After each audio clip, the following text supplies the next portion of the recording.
Hi friends, chicken വെച്ച് ചെയ്തെടുക്കാൻ പറ്റിയൊരു അടിപൊളി ഈവനിങ് സ്നാക്കിൻ്റെ റെസിപ്പിയാണ്. ഇതിനു വേണ്ടി എല്ലില്ലാത്ത കുറച്ച് ചിക്കൻ പീസ് നന്നായി ഒന്ന് ചെറുതാക്കി അരിഞ്ഞതിന് ശേഷം നമുക്കൊരു പാത്രത്തിലേക്ക് ഇട്ട് കൊടുക്കാം. അതിലേക്ക് 1 സ്പൂൺ ഇഞ്ചി വെളുത്തുള്ളി ചതച്ചതും, 2.5 ടീസ്പൂൺ മുളക് പൊടി, 1/2 ടീസ്പൂൺ മഞ്ഞൾപ്പൊടി, 1 ടീസ്പൂൺ മല്ലിപ്പൊടി, 1 spoon chicken masala, 3/4 teaspoon garam masala, ആവശ്യത്തിന് ഉപ്പ് എന്നിവ നമുക്കൊന്ന് കൈവച്ച് നന്നായി ഒന്ന് തിരുമ്മിയെടുക്കാം.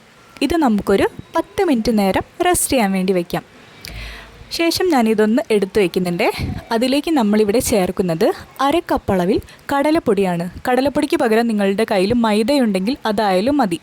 ഇതിലേക്ക് ഒരു 2 സ്പൂൺ കോൺഫ്ലോർ ചേർത്ത് കൊടുക്കുന്നുണ്ട്. കൂടെ തന്നെ അതേ കപ്പ് അളവിൽ പകുതി കപ്പ് വറുത്ത അരിപ്പൊടി, അതിലേക്ക് 1 സ്പൂൺ ടൊമാറ്റോ കെച്ചപ്പും കുറച്ച് നാരങ്ങാ നീരും കൂടി ചേർത്ത് കൊടുത്തതിന് ശേഷം അരിഞ്ഞു വെച്ചിരിക്കുന്ന ഒരു സവാള, കൂടെ തന്നെ ചെറുതായി അരിഞ്ഞിരിക്കുന്ന കറിവേപ്പില, ഇത്രയും ചേർത്ത് നമുക്കിതൊന്ന് നന്നായി മിക്സ് ചെയ്തെടുക്കാം. ആവശ്യത്തിന് വെള്ളമൊഴിച്ച് നമുക്ക് കുറച്ച് ആയൊന്ന് കുഴച്ചെടുക്കാം. ഈ ഒരു പരുവത്തിൽ കുഴച്ച് കിട്ടണം. ഈ സമയത്ത് ഉപ്പ് നോക്കി ആവശ്യമെങ്കിൽ വീണ്ടും ചേർത്ത് കൊടുക്കാം.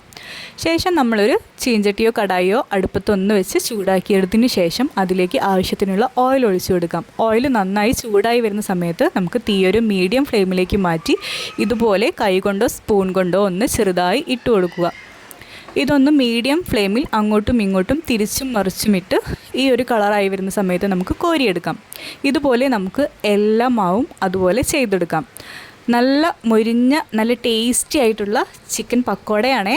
അടിപൊളി ടേസ്റ്റാണ്. ട്രൈ ചെയ്ത് നോക്കാത്തവരുണ്ടെങ്കിൽ ഒന്ന് ട്രൈ ചെയ്ത് നോക്കി അഭിപ്രായം പറയാൻ മറക്കല്ലേ. ഇതുവരെ എൻ്റെ ചാനൽ ആദ്യമായി കാണുന്നവരാണെന്നുണ്ടെങ്കിൽ ഒന്ന് സബ്സ്ക്രൈബ് ചെയ്യാനും ലൈക്ക് ചെയ്യാനും മറന്നു പോകരുത്. അടുത്ത വീഡിയോയിൽ വീണ്ടും കാണാം.